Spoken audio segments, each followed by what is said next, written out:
Welcome to Honor the Upstate. I am Mari. And I'm Matthew.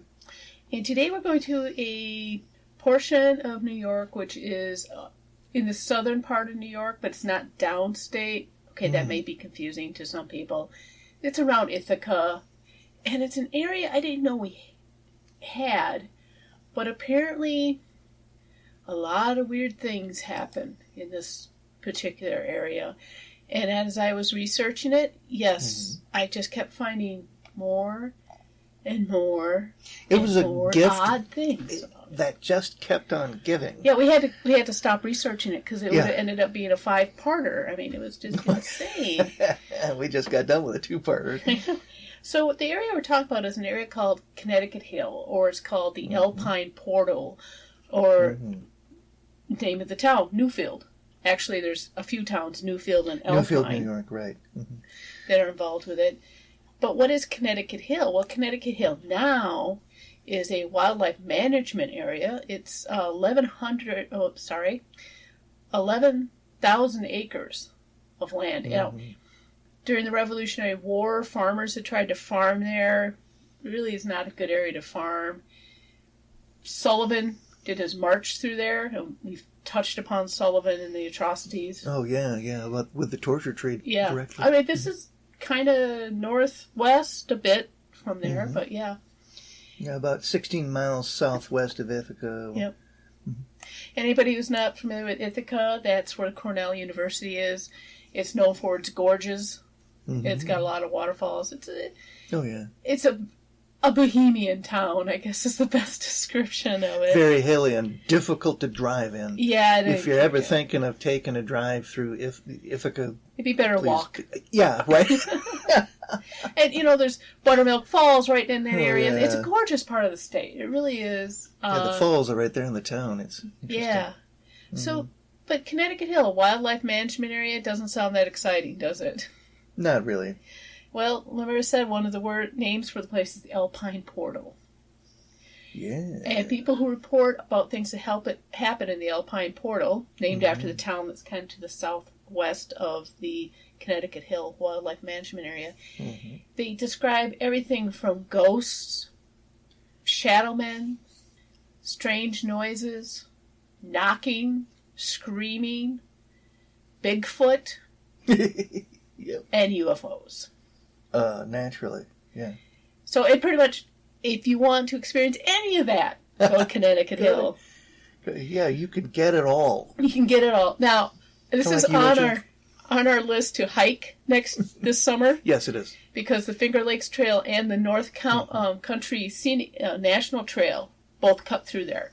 And we've been on portions of the Finger Lake Trail before, and I think it would be kind of cool to go through the Connecticut Hill. And it is a good area if you're into, you know, in the 1948, 1950s, they actually built more ponds in there to reclaim some wildlife. Yeah, exactly. Waterfall areas. They did some land management in order to revitalize the environment for a lot of the wildlife that was going away. Yeah. You know. And quite recently, they were trying to decide what they were going to do with the stands of timber that were ready to be harvested. So yeah, it's an area that, you know, it's not abandoned or anything. There are stories of a town that used to be there, and it's not. You know, people are like, "Oh, the town disappeared." No, it was one of these situations. Remember, I said the farmers really couldn't farm it. It was a bad situation for farming. They just gave up and left and went to Alpine. Poor soil quality, I think it was. They left and went to Alpine, and then the state came in, bought the land, and turned it into wildlife management. So really nothing nefarious, nothing, you know, supernatural in that respect. But there were families that lived there. And the first thing we're going to talk about is actually an interesting event that happened there. Well, it's more than just an event. That to a family that did live in Connecticut Hill. And it was on July 22nd, 1855, to Foster and Lucinda Hervey. That's E-R-V-A-Y, if anyone's curious. They already had 8 children, but that day Lucinda gave birth to 4 more. And they became known as the Connecticut Hill quadruplet. Avery quadruplets. Thank you. I cannot say it. I'm not going to say it anymore. Quadruplets? Yeah. Say it 5 times fast. Yeah, no. Okay. I keep trying to say quintuplets, so I just, no. Quadruplets. It's quadruplets. It's 4 of them. Well done. All right. So this was basically, it was a farmer family. They already had 8 kids. They have 4 more.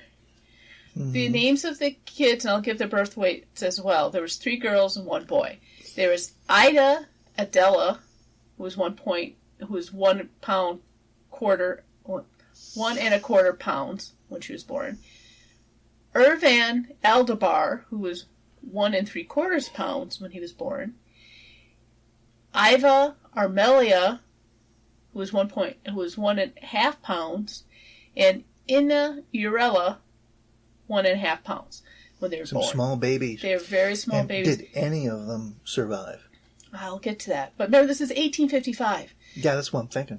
This isn't 1955. This isn't even 1995, where this would not make that big of news. I mean, we had the octuplets, wasn't it, in the late 90s? Oh, that was due to infertility treatments and stuff like that. But these are kids born at a time with this they're not going to survive. I mean, really, it's going to be it's very unusual. 1855 child mortality is very through the roof. High. Yeah. Well, the husband builds a special crib for him that they actually used field stones that they would heat up, and they put them underneath the crib to keep the crib warm for them. So they always constantly had a supply of warm field stones going in to keep them warm. So they made like an incubator for them. And they also, to help them breathe, they would fill mason jars with hot water to kind of bring humidity up so the babies could breathe better. And the mason jar company finds out about it and sends the farmers 200 2-quart jars and 100 1-quart jars.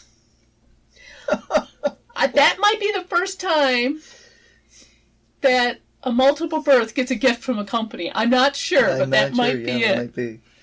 So why are we talking about this amazing birth? I mean, at the time. Well, we've mentioned him before on this podcast. We've mentioned it before, and the greatest showman comes knocking. P.T. Barnum. He offers the family $500 and the best medical care as long as he can display the babies in his museum in New York City. I gotta give Foster, the dad, credit here. He talks him up to $5,000. At the end, P.T. Barnum ended up paying $5,500. But they were giving... Who's the sucker? Yeah. Foster, awesome job, dude. Awesome. Yeah. And so P.T. Barnum brings his special train up there. They collect the babies, goes back to New York. Yes, he did keep the promise about medical care. And yes, the babies were on display, but he was smart about it. They were displayed away from the public, so the public, you really had to strain to see them. And they were separated from the public. They didn't want them sick, right? But there's just one problem. Yeah, Iva did not gain any weight. She was sent back to her parents, but then she died October 5th of that same year. And the weather got cold. Then Inna died the next year, March 4th. So 2 of them did not make it to the first birthday. But what about the other 2? Well, Ida, she grew up fine. In fact, she was described as a very stout woman when she was an adult. And she married and had 6 children, 2 of which were twins. Mm-hmm. So there we go. She died in Waverly, New York, October 16th, 1929, at the age of 74. No, we don't have a whole lot on Irvin. Irvin, except he died in 1938. 1931, wasn't it? 1931, I'm sorry. Okay, yes, thank you, 1931. Yeah, he's passed away, so yeah. So there we go. There were some celebrities that came out of Connecticut Hill. I just stumbled upon that. I thought that was kind of interesting. Mm-hmm. But most people, when they talk about Connecticut Hill or the Alpine Portal, they're not talking about those babies. They're, even though that's an interesting thing. You're going to probably hear the ghost stories first. And that's what I originally was looking at. I was like, I've stumbled upon a few repositories on the internet of ghost stories that happen there. And there are a lot. So, again, a lot of people talk about this town that disappeared, and I explained most people moved to Alpine, okay? Now, there is a cemetery that's left there because of the town, and it's one of these cemeteries, like, when Matt drives me to work, yep. we pass like 3 or 4 random cemeteries. They're like family plots. Like little family old community plots where they used to have parishes. There's one across the main entrance of SUNY Oswego. Mm-hmm. You know, they're just small little plots. So this is kind of the situation. Be driving down the road, here's this little cemetery. So this is the cemetery that's in Connecticut Hill. It's just kind of there. There's one on Highway 8 when you're heading east, and it'll be off to your left, and it's almost a full cemetery, by example. Oh, okay. Yeah. You know, but there's no church there anymore, no. any sort of parish. So, but it's still maintained as a historical site. Right. So I'm just going to give you a couple reports of hauntings there. And these first few are from hauntedplaces.org, which is kind of a neat site if you want to just, go legend tripping or whatever. You look up places around you.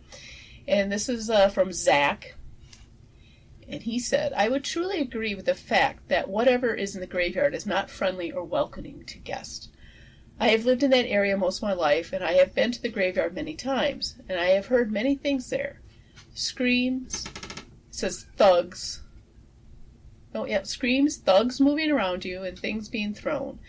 I've witnessed people pushed because they have knocked the graves over. If you are there late at night and you touch the witch's headstone, just be prepared because you have a feeling you won't soon get rid of. It feels like you have a massive amount of negativity crushing you. Now, this witch's headstone comes up in a few of the descriptions, but also it gets debunked really quickly by some locals as well. Apparently there is a certain headstone out there that's become known as the witch's headstone, and it's kind of a dare to go touch it. And some people claim, they get cursed after they touch it, and other people are like, there's nothing special about that gravestone. He just randomly picked one. So I'm going to say that the witch's tombstone's up for debate. There was nothing in the folklore or anything I found that there was a witch in the area. Mm-hmm. Well, there are other accounts, too. Oh, yeah. But just as an aside, I have found that there is one witch we will talk about later in New York. So they do exist in is folklore. Well, is this from the same source? Yes, the next one. Sarah, from July 19th, 2017. I can take this one. Oh, sure. Okay. Sure. Yeah, my friend and I went up to Connecticut Hill to the cemetery on 2 different occasions. The first time we took my car. We were driving and the sunroof opened by itself. The second time we took an SUV, and both the driver and the passenger front windows went down by themselves multiple times. I've been visiting the hill for many years, and I used to hunt up there. Also, threw a few parties. And some things are unexplained and a bit scary, but it hasn't stopped us from visiting throughout the years. Mm-hmm. That's pretty interesting about the electrical. I thought I thought that it would affect the electrical windows is interesting, and the sunroof flying off. Woo. Yeah. On roadtrippers.com, and Road Trippers is a website you can use to plan your trips, basically. And they have a section on there about the Alpine Portal. It's a place to stop. Okay. So this one named Greek Nomad talked about the Alpine Portal. He says, this place can bring you chills if you take into mind all the stories behind it. This place makes you feel like it is a sanctuary of strange activities. If you're more open-minded and don't care about all these stories, you can enjoy the walk in the beautiful woods and become one with the natural surroundings. I thought that was sweet. Oh, yeah. You want to take the next one from... Once a Skeptic, August 08, 2020. I can confirm the weirdness on Connecticut Hill. My car's instrument panel went haywire when I drove up there. Problem resolved as soon as I came off the hill. Also, a Bigfoot believer. Hey, we got a few Bigfoot sites coming up. A Bigfoot believer demonstrated to me that the Sasquatch communicated by knocking on hollow logs. and he made 3 loud knocks on top of the hill. And after a few seconds, we heard 3 knocks in the distance. So pretty weird, eh? Pretty weird, and it's not the first Bigfoot we're going to talk about. Yeah. Now, another rumor that's pretty prevalent up there are the big cats. The big kitties, the big murder floofs. The big murder floofs. Apparently, people see cougars, mountain lions, large, other than lynxes and bobcats around the area. And the rumor is that the deer population got so bad there that hunting wasn't keeping the population down. So the DNC released a bunch of big cats to bring down the population. This rumor is so prevalent in so many places in New York that if you go to the DEC's website, they actually have this statement. False rumor, DEC releasing cougars to control deer. Rumors have been circulating for the past few years that the DEC has released cougars to control the deer population. Some of these rumors claim that Officer Jones, in quotations, participated in the release, or that people have actually seen the cougars with ear tags and neck collars, so they must have been released by the state. This is not true. The DEC has never released cougars, despite what you may hear to the contrary. What an enormously expensive and completely unreliable way of maintaining and managing the whitetail population. Well, here's the thing. First of all, if the deer population was getting that far out of hand, you would just expand raise the limits. Yeah, you just expand the hunting season. You would expand the hunting season, raise the limit, allow some hunters to hunt off season. Right. Which I've heard some allow them get to take hired doe to tags. Do, you know. Right. Doe tags too. Allow them to take doe tags. Right. More. So there are other ways to control the deer population other than releasing cougars in the area. What a fabulous, sterling rumor. Yeah. Wow, that'd have been just, fantastic. And in one of those, I forgot if it was employ a bunch of these big cats. Yeah. I forgot if it was haunted places or road trippers, or they were talking about he thought he saw a big cat up there. And of course, we know the DNC covers it up. And I can't help to... Naturally. Are there big cats in New York? Officially, no. There are no big felines except for the bobcat and the lynx. Yeah, I was about to say bobcats, lynxes. Well, you're talking, cougars that officially know. Could they be here? Yeah. And none of those little kitties, too, that are like gray tabbies. Oh. But they're just completely unsuitable for domestication. Oh, yes. Yeah, I know what you're talking about. And then we found the other little kitties that are kind of like them. They're really small, too. But they look really like kittens, but they do. They're the most deadliest cats out there because God. they can take down what they said, like, by body weight, they take down the most creatures of all the felines. Wow, they kill a lot. Yeah. And they're about the size of a 6-month-old kitten. Tiny little things. But they got amazing jumps on them, and there was a video of one jumping and grabbing a bird out of the sky. Yeah, from like a static position. It jumped like 8 feet in the air. Just boing. Wow. So, the dangerous kitties, they don't necessarily have to be big. No. No. And I suppose a small pack of those cats could probably take down a deer. At least a fawn. At least maybe, I don't know, yeah. So, from big cats to the Bigfoot. Connecticut Hill area, Alpine Portal area, is supposed to be a Bigfoot hotspot. Now, it is a big wildlife area, but... What was it? Something over 11,000 acres? 11,000 acres. So it's big. But then again, we live in Oswego County, and there are state forests and wildlife areas that are bigger, right? And no Bigfoot sightings in those. The Adirondacks themselves. Yeah, so size-wise, I'm going, maybe not Bigfoot, but I gotta say, the stories that come out of there, some of them sound quite credible. And I'm just going to share a couple. I found these in different sources, and my favorite one I'm going to share first. I tried to find the original newspaper article, they did copy this article, but they didn't give credit to where it was from. So I'm not sure if this was reported like with the Cornell newspaper or Ithaca. Mm-hmm. I'm not sure where this was first reported. Right, okay. Okay. So disclaimers add. So this was a copy of a newspaper, but they didn't give the reference for it. And it's from squashchronicles.com. The title, and this is why I love this one, Bigfoot witness flees in terror, leaving $200 worth of equipment behind. Oh, what a boon for the Bigfoot. So, Newfield, New York, which I said, again, is part of this whole area. A New Yorker says he had a Bigfoot encounter on the western side of Tompkins County. John Swanee, a single father of two, said he and a friend were hiking along Van Loon Road in Connecticut Hill when they encountered the beast on December 8, 2013. It was around 8:30 a.m., about an hour until daylight, and an hour and a half, he told Leon Drew, researcher who claims to have been investigating the paranormal for 6 years. Suddenly, Swanee said they heard some noise that grabbed their attention.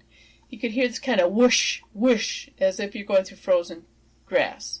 He explained, well, whoosh is kind of... I'll make a comment later. That's when the two noticed the purported cryptid, just about 100 yards, getting off the road and walking under a tree branch towards a thick patch of wood. I could see the upper body as it was walking. It covered a lot of ground between, something that you and I would cover in 2 to 3 minutes. This thing was enormous. The animal was described by the witnesses as having solid, charcoal black, short hair and a 4-foot wide shoulders. I could see like a shine to it. You could see the muscles massed to it. Judging by the branches I saw it go under, and going back to that, it was at least 9 feet tall. It had to duck down a bit to get under the branch. The branch stood about 8 feet 4 inches, Sweeney recalls. I never got a good look at the face, which was the most disappointing part of it. I want to know what the face looks like. I could see the cheek, and the cheek was covered. The two men reportedly observed the creature for about 15 seconds before it vanished into the woods. Swanee claims he was so frightened over the alleged sighting, he left $200 worth of hiking equipment behind. I was so scared. I was not about to go look in the snow. I just wanted out of there. And even though the event was prompted the single father to do further research about the alleged beast, he has thus far only been able to find a few tracks and heard a set of vocalizations. We screamed and immediately got a response, said Swanee. Every chance I get to go, I go. It's really hard to get away with 2 children. I don't have much free time, and I'm very familiar with the woods, especially around here. Hey, the kids get older, you take them along with you. Yeah. But now I was going to say that whoosh, whoosh. It's more of a whoosh crackle, as I think that's a better description. Like walking through a field. I've heard many descriptions as to the sounds that precede the sighting. Right. And a lot of like the banging noises or footfalls or whooshing sounds or something of that nature. The cryptid always announces its presence auditorially. That's a right description. Yeah. Yeah. There's always an auditory clue, as to its presence first before it's sighted, or the smell. The smell as well. He didn't say anything about the smell. But that's interesting because they were close enough to smell it. Yeah. And I don't know why there's no mention of that. Also, I'd like to point out that I probably would have done the same thing and left my equipment there. It just took off. It just took off.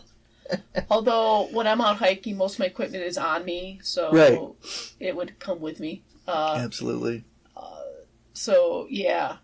I like that one. I think that one's kind of credible. Like I said, I really wish I could have found where it was originally published, but I did like that. Mm-hmm. The other ones we found were from some Bigfoot research organizations. And every one of these I mentioned, every one of them, go on their website. I've only picked 1 or 2 to discuss. Mm-hmm. Go on their website and look up Tompkins County, all the counties in that general area, because Connecticut Hill covers 2 counties. And just read all the ones that are cited there. Very interesting. So like I said, we're just going to pick out a couple here. From the Gulf Coast Bigfoot Research Organization, the sighting was from February 1999, unusual screams heard. These friends were out snowmobiling, and they stopped to help one of the group that had trouble with his sled. All right? And this is what I'm going to quote from the report. While we were working on the sled, we heard a loud scream from the woods on the edge of the field we were in.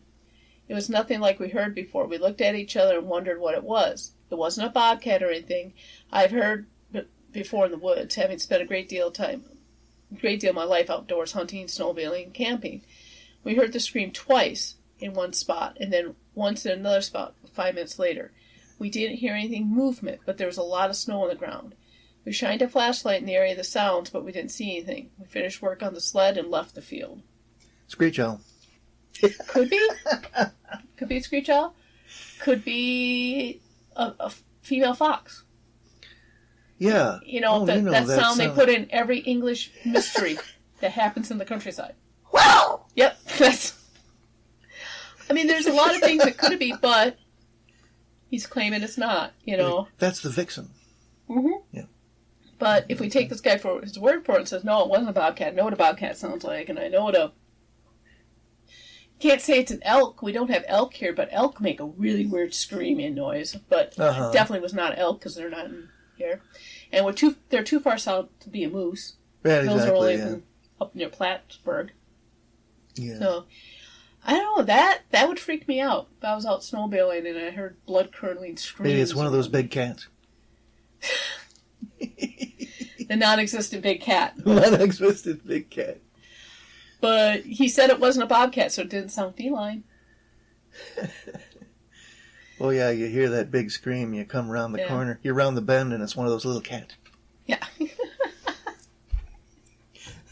Little cat with big scream.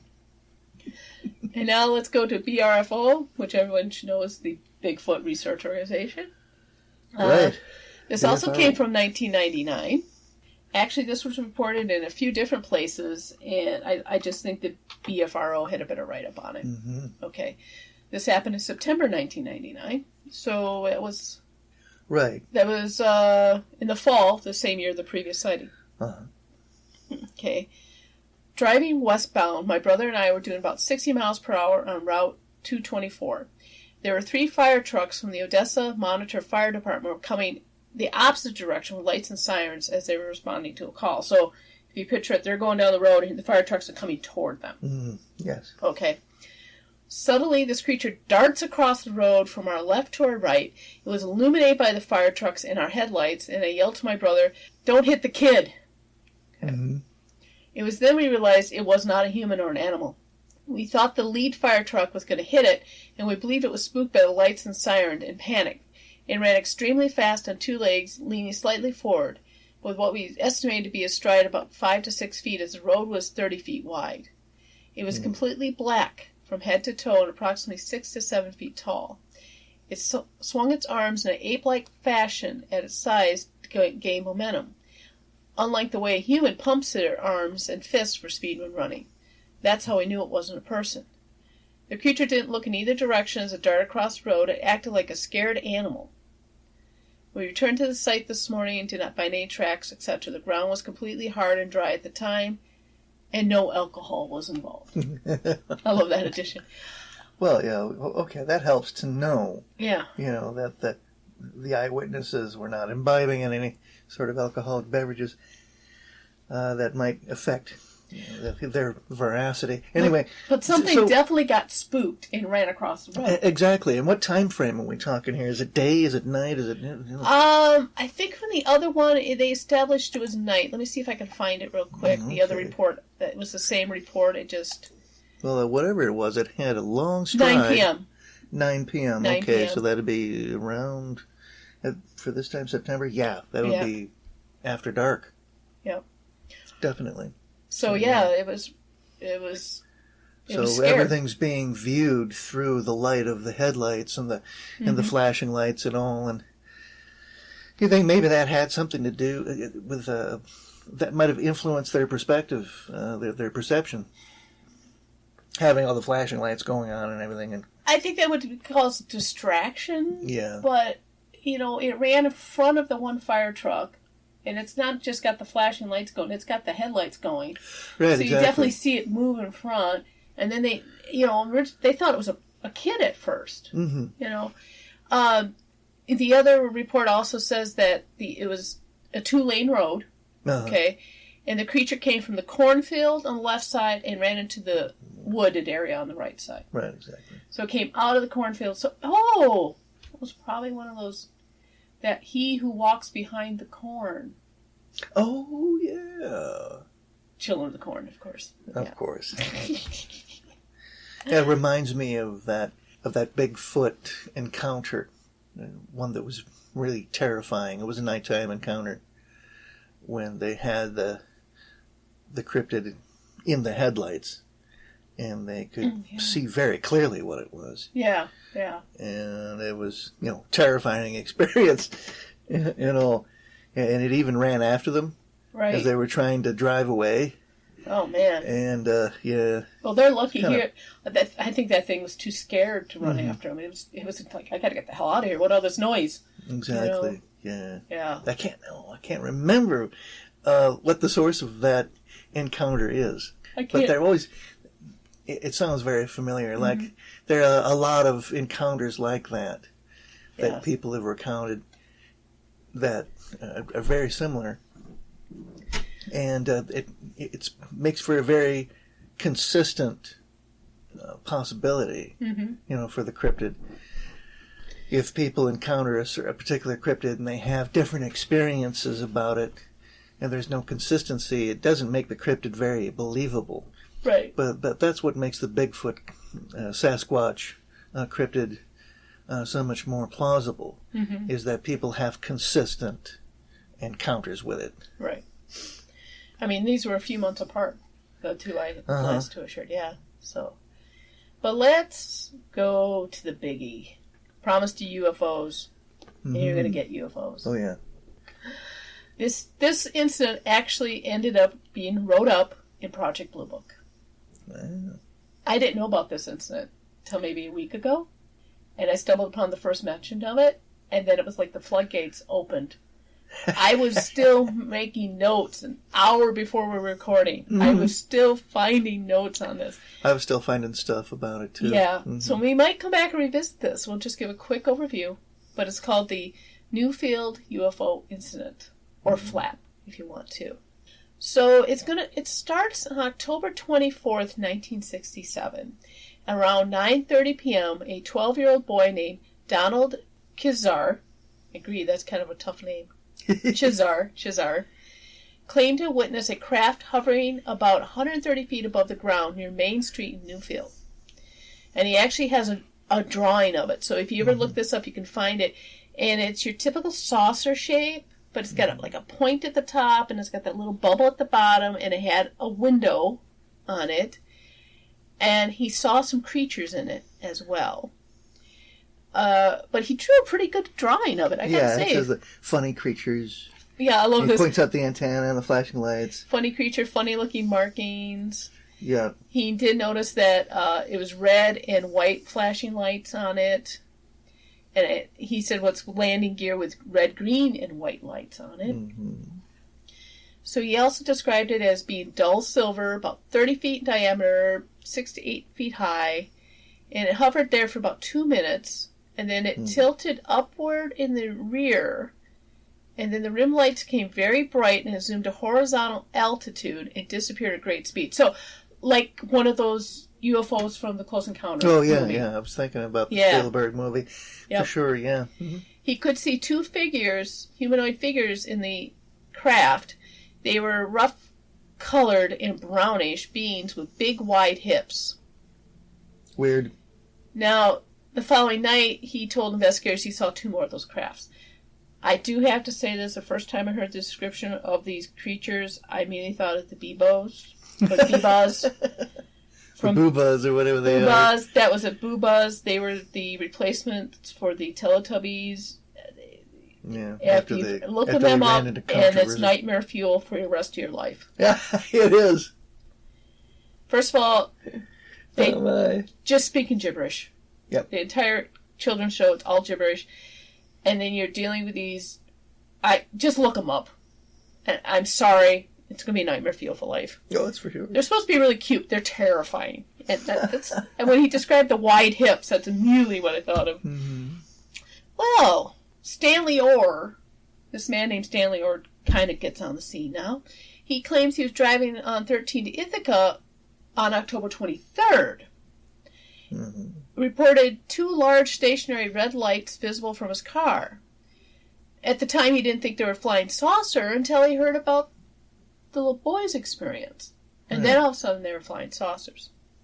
Oh. Keep that in mind. Okay. All right. So, on October 26th, 1967, these people call the state the state troopers, because they swear they saw a UFO land on their neighbor's property and ate the neighbor's prize bull. The troopers stuck around for a bit, didn't see anything, and left. But they did describe it as a round object with many flashing lights.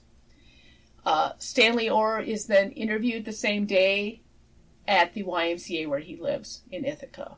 All right. Oh my, yeah. Prime opportunity to make somebody's prize bull, disappear, and then blame it on aliens. Yeah, in fact, I didn't put up my notes, but I do remember in the Project Blue Book files. Yes, I did find the actual file. It's online. Stanley Orr did, I don't know which date it was, but he called the state troopers out, and he was claiming he found this livestock. I'm assuming it was a cow. It's not said in the report. That was obviously, as Stanley said, it was obviously dismembered by the UFOs. Mm-hmm. The state trooper finds the owner of this animal, and the owner says, no, it was struck by lightning 2 nights ago. Oh, okay.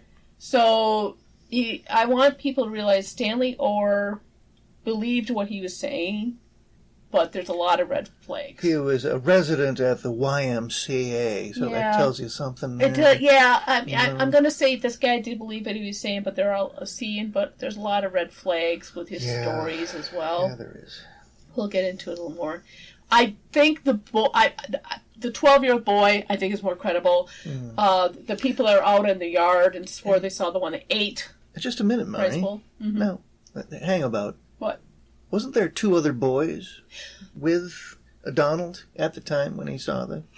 They were like 6 and 7, something like that. The only one they ever give credit to is Donald. I think they mentioned there were 2 other boys with him. Yeah, but he was the one that talked to the state troopers. Yeah, he was the one that was interviewed. Right. So, by October 30th, there's more than 100 sightings being reported at this point. Wow. And it's starting to call the Great Ithaca Flap by the newspapers. So another person enters the scene. On November 1st, 1967, William Donovan of the Aerial Investigation Research, Inc., remember his name, folks, contacts the state police to inform them he is going to be conducting his own investigation into the UFO sighting. Okay. November 6th, Orr contacts the state police again. At this point, he claims he's seen hundreds of UFOs himself. Now, up to this... Some the size of battleships. Some the size of battleships with smaller ships coming out of them. And he also informs the state troopers that Dr. Hynek's coming up to investigate. And he'd want to interview the troopers. Here's the thing. Dr. Hynek was in the area at the time. Maybe we should explain who Dr. Hynek is. Anyone who's into ufology, you're already going, really? He was there? Dr. Hynek was one of the researchers for Project Blue Book. He was a civilian researcher. He was a professor. A lot of his writings are very fundamental to ufology. He wasn't afraid to debunk them, but he also was not afraid to accept that there might be something to the ufology. Right. Mm-hmm. And I think towards the end he leaned more towards there might be something more out there. I think he was a very interesting fellow. And if you ever, here's an interesting bit of trivia, watch Close Encounters of the Third Kind. He's in one of the final scenes. He's where the aliens make contact at the end there. He's smoking a pipe watching everything. So, and he was also the person who came up with the classification. Close encounters of the first kind, close encounters of the second, close encounters of the third. He was the one that came up with the classification of it. So this is not just some guy out of his basement that does the research. Okay, this guy worked with Blue Book. Yeah, right. And yes, he was coming to the area, but originally he was only going to Auburn. He had a speaking engagement there, but he was contacted by Donovan, like, hey, you need to check out what's happening here in Connecticut Hill. Well, it's only 30 some odd miles away, so he's like, oh, okay, I'll swing by. He wasn't coming to officially investigate it. He just happened to be in the area and wanted to come and see what was going on. Just to give you a little bit of a... put that out there. Okay. Just to give you a little bit of a background on Project Blue Book itself. It's the modern Project Blue Book started in 1952, but it's the third study of its kind. Did you know that? I did not. No, there were others in 1947 and 49. Okay. I think Project Blue Book was the most complete. Yeah. They did. Yeah. So, like I said, he did show up. Okay, and he ends up showing up on November 9th. A Air Force Lieutenant Gerald White of the 35th Air Division from Hancock Air Force Base. Hancock is out of Syracuse. He came to Newfield to conduct an investigation. That night, 45 citizens and other investigators met with him at a private home in Newfield, and for 4 hours shared stories of the sightings from the previous 2 years. I couldn't find any of the ones that happened in 65 and 66. But apparently people have been seeing them that long.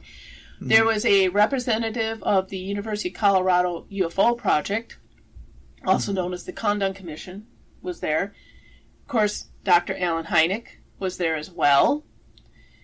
Like I said, he was not officially there investigating because of Blue Book.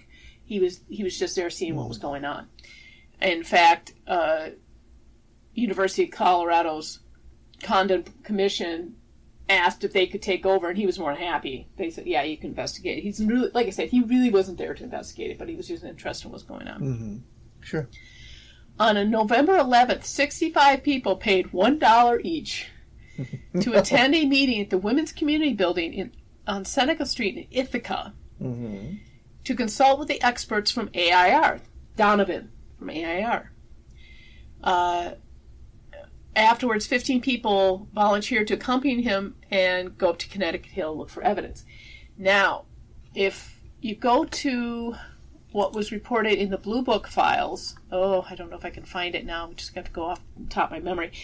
Yeah. The one Air Force person was there, and some state troopers were there too, and they're kind of observing and seeing what the fuss was about. Right.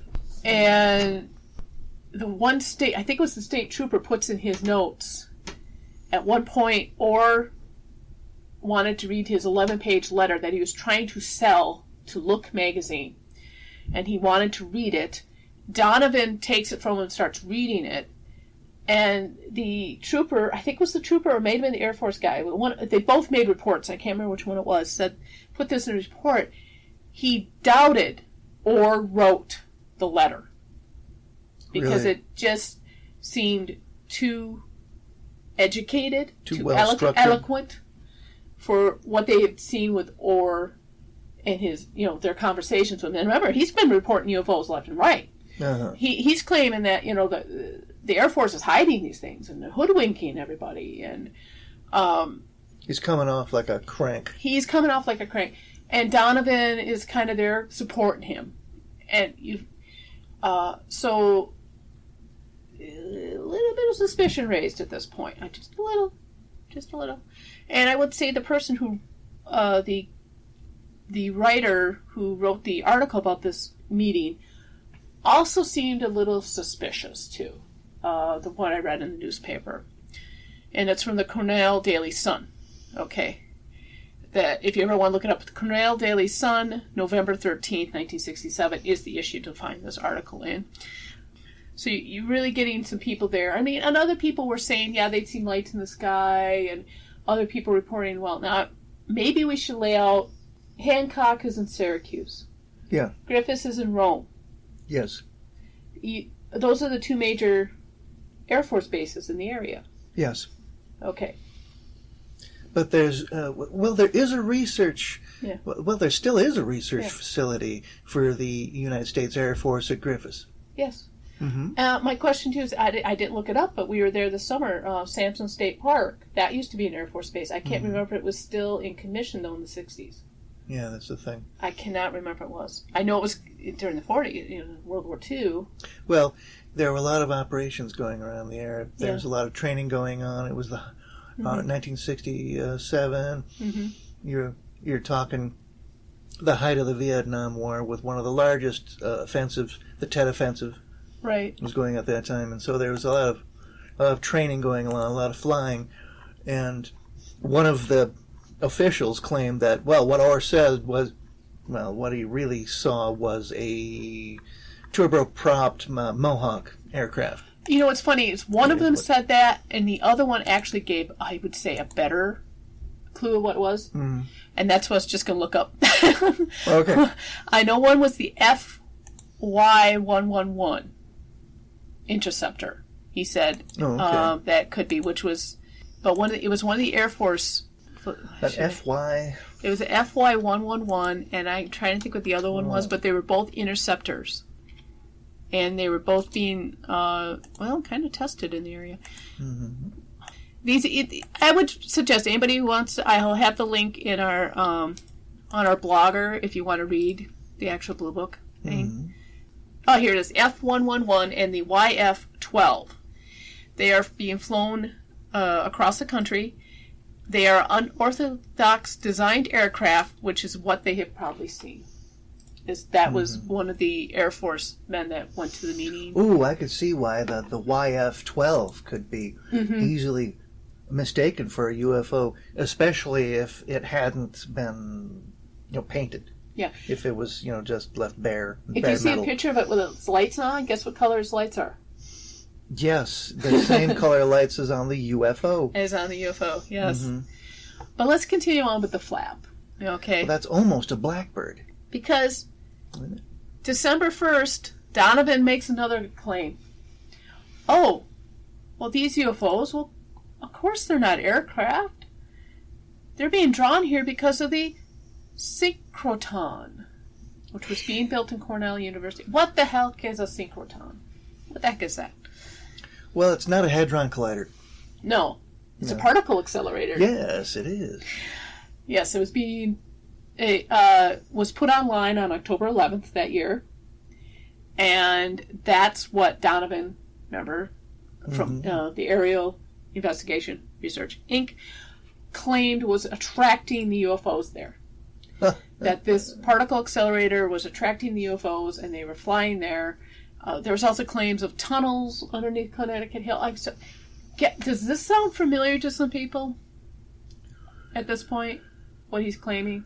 And I have problems with, I always do, with the timeline. Yeah. In the late 60s, the ground was being broken. Right. To construct the accelerator. So maybe that wasn't actually in operation yet. So October 11th is maybe when they broke ground on it? Yeah. Because I'm going by what he said in the article about, he quoted, it was started on October 11th, so you're right, it probably ground was breaking. So they didn't even have it started up yet, and this guy's already claiming it. But then, some people from the university, earlier, I forgot to quote this great one from earlier, for the November 11th meeting, that the Professor R.W. Shaw, director of Cornell's Fuertes, is that how you say it? Fuertes? Looks like it. Observatory, said there might be experimentation going on, but why they would want to hang around Newfield? My gosh, that's going too far. On November 22nd, Orr was interviewed. I had to back up a bit because I missed this part. And you find out he was he was an Air Force veteran. Okay, but he also claimed he first saw his first unidentified flying object while he was in service.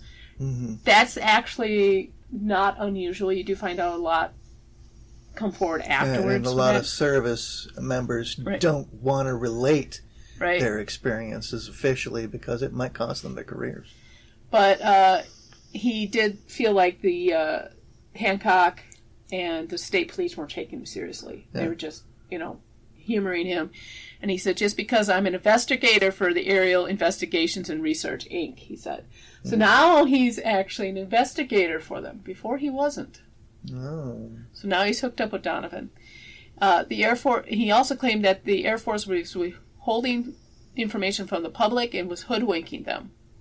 He said, that's why I'm in it. Okay. So we go back to December 1st. Now Donovan is making the claim that it's the particle accelerator at Cornell. It didn't go online until 1977. Well, this is what he's claiming. And he also states, I'm not here to fleece the public. Oh, no. Well, that's another red flag. He's charged people $1 each to come talk. Most investigators don't charge. Mm-mm.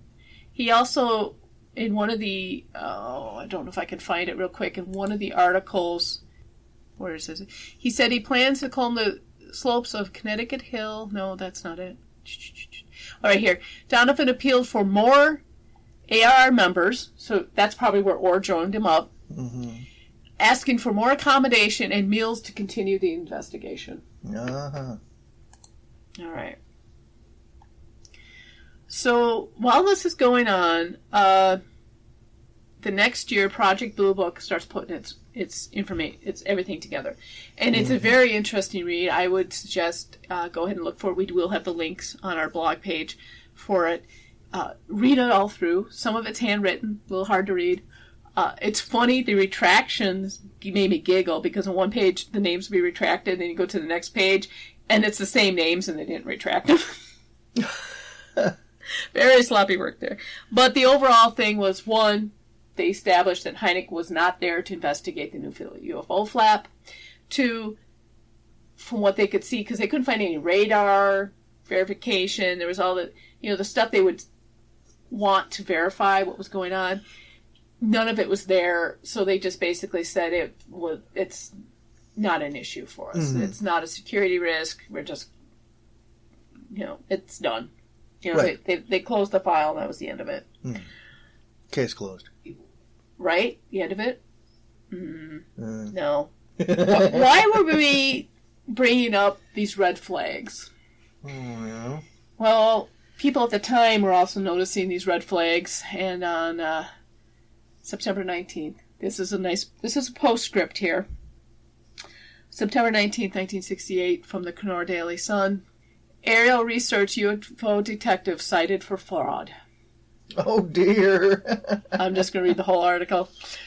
Aerial Research and Investigations, Inc., a firm which supposedly investigated a batch of UFO sightings over Newfield last spring, has been barred from conducting business in an illegal manner by an injunction handed down by the state Supreme Court. Ooh. The State Bureau of Consumer Frauds and Protection investigated the case at the request of Sam Roberts, former managing editor of the Cornell Daily Sun.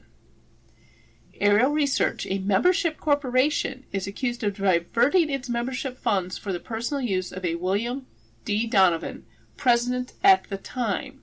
John Chaplin, special relations assistant at the Bureau, said Tuesday $75 had been recovered from the company and returned to the people who had paid membership fees. And Donovan is no longer associated with the firm, Chaplin said. Oh, boy. So way back when these flap came, and Orr and Donovan, yeah, there were red flags going. That Sam Roberts name actually appears in a few of the articles that I researched. Yeah, I think he was right there with the state police and the Air Force going, something's up with this guy. My opinion is, I think a lot of the people really believed what they saw. Mm-hmm. There was something going on. Birds, experimental aircraft, or whatever, UFOs, whatever it was. A lot of them really believed what they saw. Or, I think, got caught up into it and began to exaggerate. He really sounded like he wanted to be in the center of the attention. Right, exactly. He didn't even say they were UFOs until the little boys got in the newspaper. Right. And now all of a sudden he saw UFOs. Well, and then you had the people who said, well, the UFO came down and ate the cow. Oh, he finds a cow. Oh, no, there's hundreds of them. There's some the size of battleships, but he's the only one seeing these. So I really think Orr wanted the attention, and he was exaggerating. Not to cast aspersions on his... Did he see... Did he see something? He might have. Exactly, yeah. And not to call into question the man's service either, but was he honorably discharged from the service? I don't know. You know, that's another... But then here comes detail we don't this have. William Donovan, why he has to state in that one meeting he's not there to commit fraud. Mm-hmm. Red flag. Charges people to come talk about this when all the other meetings were free, and then expressly wants more of his expenses paid. I think he saw Orr and took advantage of the guy. Yeah. And of all this, I think Orr actually ends up being the saddest character. He is. Did he see something? He might have. And then I think he started exaggerating because he liked living the at the attention. YMCA. Yeah. So, well, here's the thing, though. Years later, and I'm talking years later, 2007, on a blog, which I can't mention because I didn't get permission. Right, exactly. So I'm just going to have to paraphrase it. But this particular blog is a UFO. I don't know if he's a researcher or just a historian. He collects a lot of interesting things. And on his blog, he mentioned the Newfield UFO Incident. Somebody wrote in anonymously. Now, okay, it's the internet, anonymous. Grain of salt, what you will. Right. But this person claims, well, this might have been me. He was a student in Cornell University, an engineering student in 1967. And he was experimenting with hot air balloons. So he took a dry cleaning bag, sealed up the openings at the top, built a framework, and then placed a heat tab from a Boy Scout stove on the frame, and then lit it, and waited till it got the hot air in there and let it go. Mm-hmm. Well, this attracts a bunch of other students who decide, hey, this looks like fun. So basically, that one night they made homemade Chinese lanterns. Basically. And released them. Right. So this guy's claiming he was just out there seeing if he could set it off. Fun with hot air. And then all these other students were like, hey, this looks like fun. Sure. And they started releasing these things. Of course, some of them burnt up on the ground and some, whatever. And so he's like, did we cause the flap? I'm surprised they didn't set Connecticut Hill on fire. I'm surprised they didn't set Cornell University on fire. So, like I said, I have no idea who wrote that. It was anonymous. Mm-hmm. But it's an interesting twist to the end of the UFO flap. Even better than, the fraud. The guy who gets fraud. But yeah, that's an interesting UFO thing. Now, like I said, what about the boys' sighting? Yeah. I would take that sighting over some of the others. To tell you the truth. Absolutely. Yeah, no kidding. The kids seem to be a little bit more believable. And the one mother was quoted in one of the articles, too. Yeah. But they have no reason to, lie about something like this. The one mother who was quoted in one of the articles, I've actually been there. I actually had experience similar to hers, but I figured out what was going on with mine almost immediately. She was driving home with her kid and happened to see a red light kind of follow them. Yeah. And she freaked out, and she's like, I hope this lands in my backyard because then it'll prove I'm not crazy. Right. Similar to what happened to me one day, I was driving back. I was working that close shift at one of the restaurants I worked at when we were first married. Mm-hmm. Driving back home, and it was that 30-minute drive. I took the back way because I didn't want to take the freeway. It was like a hot summer night, and I just wanted breeze. And I'm driving down the back way, and I see it look like a string of lights up in the sky. I'm like, holy crap, what is that? And I kind of followed it for a bit because I couldn't believe what I was seeing, right? And then it turned. It was flipping aircraft heading in for the airport. So mine was figured out within 15 minutes. But I can totally see if she's seen an maybe even one of those experimental jets at that point. Exactly. Because they weren't. I don't think they were in one of them, I think, was in service at the time. The other was still being tested. She saw that from like an angle. Yeah, the number 12 aircraft, especially the one that looks very similar to the Blackbird. Yeah. I think this aircraft was probably a forerunner to that. But yes, without any of the markings on it, if it was an experimental aircraft at this time being flown from one location to the other, you probably wouldn't have any distinctive markings on it other than maybe the Air Force logo and a couple of other insignias on it, marking it as American. But the paint wouldn't be on it, right? And it would be that metallic. And if you're only seeing it at night, and maybe it's a moonless night, all you see are the lights. And the lights are reflecting off the surface of the craft. It's like... It's like when I saw mine, the way that it was flying, I was seeing the lights from underneath, but I wasn't seeing any of the other... I wasn't seeing, like, the tail lights or the lights in the front. So that's why it looked like a line of lights. And that's why I saw it for 15 minutes. I was thinking, oh, shit, this is a UFO. Yeah. Yeah. And then, like I said, it turned, and then I saw the other lights. Went, oh, it's an airplane. So that I could totally believe that she saw something. And I think other people saw something. But, I feel sorry for Orr. I think he was taken advantage of. Mm-hmm. I think so, too. And then you find out Donovan was just there to fleece money. Yeah. It was. I don't know what happened to AIR after that. This is the first time I've heard it mentioned, and probably the last time I heard it mentioned. But they definitely kicked him out. Right. So, well, it's a good thing Orr didn't get caught up in the fraud case. Yeah. Yeah. Well, I don't think... that's why I think he was being taken advantage of. Yeah. Mm-hmm. Who wrote that letter? Because, they were saying, that's not the way Orr talks. That's not the way he writes. Mm-hmm. Yeah, somebody else wrote that. And it was Donovan who reached out to Heineck and told him about the flap. Mm. And then all of a sudden, Orr's calling the state trooper saying, oh, yeah, the guy from Project Blue Book's going to come here. Remember, Heineck wasn't there as a representative of Blue Book. He kept having to tell the press that. Yeah. He was just there to see what was going on. Just personally interested in what was happening. Mm-hmm. Well, we got to wind this up. Alrighty. So there you go. There's Connecticut Hill and all its strange and there's activity. Still, even after all this, there's still so much more. Oh my goodness, You've only got 8 pages here of notes. Of notes out of the 54. And, yes. And growing. Yes, we keep finding more. I'll just keep finding more about this place.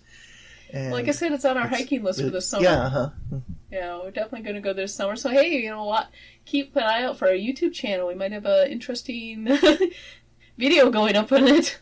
Or it might be just us walking in the woods talking about stuff. Absolutely. So thank you for listening to our ghastly podcast. Bye. Thank you for listening to Unearthly Upstate. You can find us on Facebook, Twitter, Instagram, YouTube, Patreon, and on our webpage. We are also on Apple Podcasts, Spotify, Spreaker, Stitcher, Podbean, Google Podcasts, and CastBox. Please like, share, and review on your favorite platform. Unearthly Upstate is an Animator Liar production. The show is produced by Mari and Matt Manette, with purring provided by Honey and Lloyd. Research and writing by Mari Manette. Music is by Kevin MacLeod, licensed under Creative Commons Attribution 3.0 license. Unless otherwise stated in the episode, the places mentioned in the broadcast are not paid or contact us for any type of promotion. Please check out our webpage for credit and sources for the episode. Thank you.